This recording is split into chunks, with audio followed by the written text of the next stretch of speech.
Hello කොහොමද යාළුවනේ? මගේ පළවෙනි ආදර අත්දැකීම සිඩ්නි. සිඩ්නි මමයි ආදරය කරන්න පටන් ගත්ත විදිහ අපි දෙන්න කොයි විදිහටද ලං වුණේ? මම සිඩ්නිගේ ගෙදරට දවසක් පැන්නා. ඒ ගෙදරට පැනපු වෙලාවේ සිඩ්නිගේ නැන්දා මමයි සිඩ්නි ජිංගිජිකින් පාරක් දානවා බලාගෙන හිටියා. ඊට පස්සේ සිඩ්නිගේ නැන්දාව මම පන්සලේදී දැක්කා. ඒ වගේම සිඩ්නිගේ නැන්දගේ විස්තර කිව්වා. ඔය විදිහට සිඩ්නිගේ නැන්දයි මමයි ෆේස්බුක් එකෙන් ෆ්‍රෙන්ඩ්ස්ලා වුණා කියලත් මම කලින් කතාවල කිව්වා. අද කතාවෙන් මම කියන්න යන්නේ සිඩ්නි මගේ කෙල්ල වුණත් මම සිඩ්නිගේ නැන්දටත් කෙලිය කොහොමද කියලා. කතාව පටන් ගන්න කලින් channel එක subscribe කරන්න කියලා කියනවා. මේ සිංහල වැල් කතා.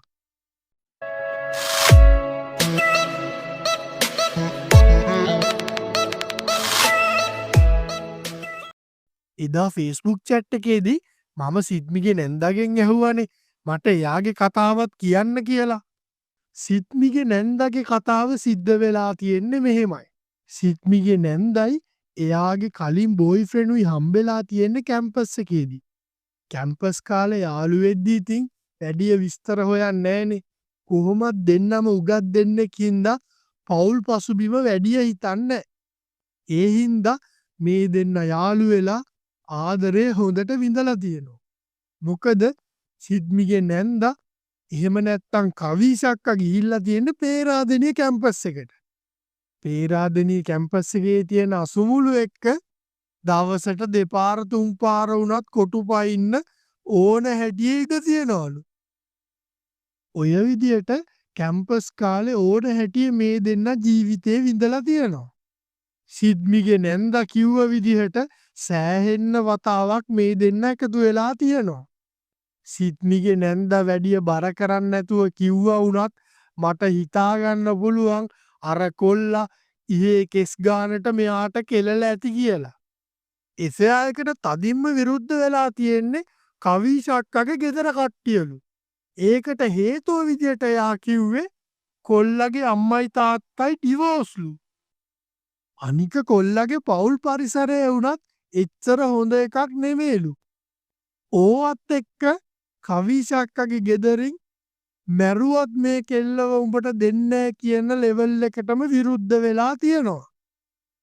කැම්පස් කාලේ ඉවර වෙලා උපාධියත් අරගෙන දෙන්නම ජොබුත් හොයාගෙන තව අවුරුද්දක් යනකනුත් මේ එෆයා එක තියාගෙන ඇවිල්ලා තියෙනවා. ඒකත් කවිශක්කලගේ ගෙදරට හොරෙන්. ඔය විදියට හොරෙන් කට්ටි පැන පැන ඉඳලා මේ දෙන්නටත් මේක එපා වෙලා තියෙනවා. ඒ හින්දා දෙන්නම කතා වෙලා ඈත් වෙලා තියෙනවා.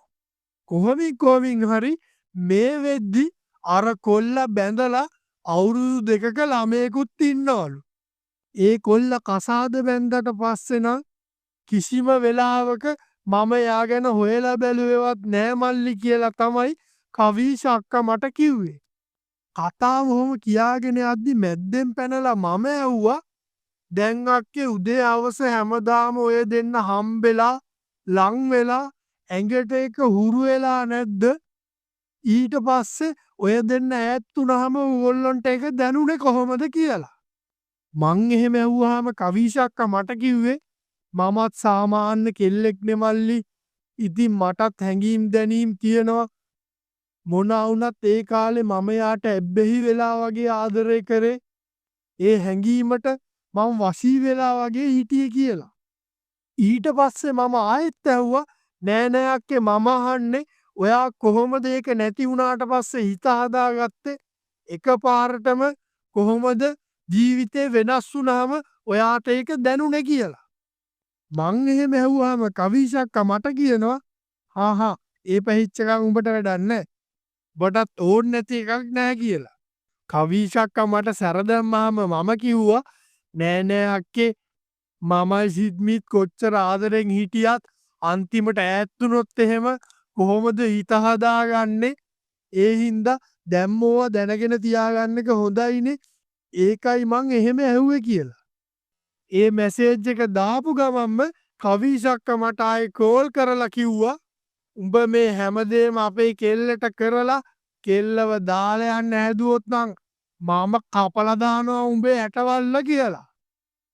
කවිසක්කා ඒක කිව්ව විදියට මටත් හිනා. මමත් ඉතින් කටවාචාලකමට කවිසක්කට කිව්වා මට පේන්නේ මෙයා ඉදා දැකලා මේකට ආස වෙලා ඒකයි මේ කපලා ගෙදර තියාගන්න හදන්නේ කියලා.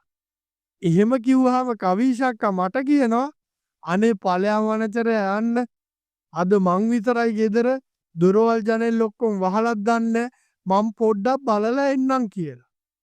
එතකොට මම කිව්වා ඔයා විතරයි නම් ගෙදර මම එන්නද තනියට කියලා. ඒකට කවිසක්කා කියලා විතරක් කිව්වා. හපොයි දෙයියනේ මොකාටද මේ කවිසක්කා එන්න යන්නේ? ඊට පස්සේ මම ඇහුවා ඇත්තටමද කිව්වක්කේ මම එන්නද කියලා. එනවනම් එන්න ඉතින් මට අවුලක් නැහැ කියලා. ඒක එයා කිව්වේ ටිකක් ඇඟට පතට නොදැනි. ඊට පස්සේ ෆෝන් එක තියලා මම කල්පනා කරා විනාඩි 5-10ක් බයිසිකලේ පැද්දා වගේ නෙමේ මේ වගේ පුරුදුකාරියෙක් එක්ක පොඩි සෙල්ලමක් දාන්න හම්බෙන එකත් හොඳයිනේ කියලා හිතාගෙන ආයෙ 100ගේ බයිසිකලේ ගත්ත මම ටක් ගාලා පැදගෙන කවිසක්කලා ගෙවල් ළඟට ගියා. කවිසක්කලාගේ ගෙවල් ඉස්සරහා තිබ්බ පොල් ගහක බයිසිකලේ හේතු කරලා මම හිමීට එයාලගේ දොරට තට්ටු කරේ නම් හරි බයෙක්. මොකද කවිසක්කා මට බොරුවක් කියලා එයාලගේ ගෙදර මට ගැහුවොත් එහෙම මම ඒ හින්දා බොරුවකුත් හදාගෙන තමයි දොරට තට්ටු කරේ. වැඩි වෙලාවක් යන්න හම්බුන්නේ කවිසක්කා ඇවිල්ලා දොර ඇරියා. අම්මට සිරි ඒ වෙලාවේ කවිසක්කව දැකපු මාව නිකන් කරකවලා තෑරියා වගේ. මොකද එයාගේ Facebook එකේ තියෙන්නේ ගොඩක් වෙලාවට සුදු දිග සායවල් ඇඳගෙන ඉන්න ෆොටෝ. ඒ වගේම අද පන්සලේදී වුණත් මම දැක්කේ එයා සුදු සායක් ඇඳගෙන හරිම චාම් විදියට ඉන්නවා. පන්සලටයි Facebook එකටයි චාම් වුණාට මෙයා ගෙදරට ඉන්නේ නම් කොටම කොට ෂෝට් එකක් ඇඳලා ස්කිනියක් ඇඳලා.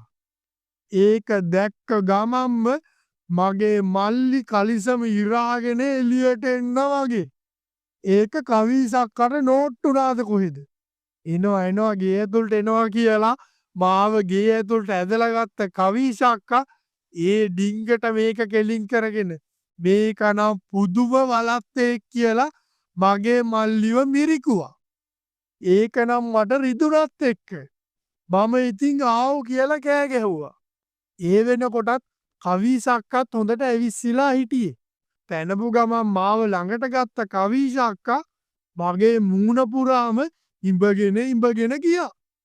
එයා ඉතින් කොහොමත් හොඳ බුරුදුකාරිනේ.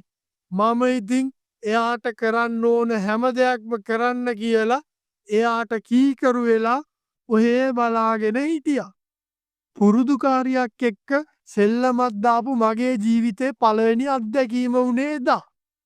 මොනා වුණත් මගේ කෙල්ල සිද්මිටයි මටයි දෙන්නටම ලොකු පුරුද්දක් නැති හින්දා අපි හරිම සොෆ්ට් විදියට තමයි හැමදේම කරන්නේ. සෙල්ලම දාගෙන යද්දි මට යන්න ලං වෙනකොට තමයි අපි පොඩ්ඩක් දඟ වෙන්නේ. ඒකට කවිසක්කා මෙයාට නම් බර පන්තියෙන්ම ඕනේ. ඒ වගේම මෙයාට ඉස්සරහට විතරක් කෙලලත් මදි. පිටිපස්සටත් කෙලින්න කියලා තමයි කිව්වේ. හැබැයි එදා නම් අවුරුදු ගානක් තිබ්බ කවිසක්කගේ ඇරියස් එක මගෙන් සපුර ගත්තා කියලා තමයි එයා කිව්වේ. කවිසක්කා එයාගේ ඇරියස් එක කවර් කරගත්තට මට නම් හොඳටම මහන්සි. මොකද කොච්චර බරපන්තියෙන් කෙලියත් කවිසක්කට මදි. ඉතින් මාව හොඳටම එම්බත් වෙලා. මගේ කෙල්ල සිත්මිට මගේ බඩු අප්පිරිය වුණාට කවිසක්කට නම් එහෙම වුණේ නෑ. එයා එක බින්දුවක් නෑරම බිව්වා. කවිසක්කා කියන්නේ නම් මහා බඩු පෙරේතියෙක්. ඔන්න ඔය විදියට තමයි මගේ පළවෙනි ආදර කතාව ටිකක් සංකීර්ණ වුණේ. සිද්මිගේ පොඩි නැන්දා. එහෙම නැත්තම් කවිසක්කාගෙයි මගෙයි මේ නෝටි වැඩේ කට්ටිය දැනගනීද? සිත්මිගෙයි මගෙයි ආදර කතාවට ඒකෙන් බලපෑමක් වෙයිද? මේ හැම දෙයක්ම මම ඊළඟ කතාවෙන් කියන්නම්. එතකන් channel එක subscribe කරලා තියාගන්න. මේ සිංහලවැල් කතා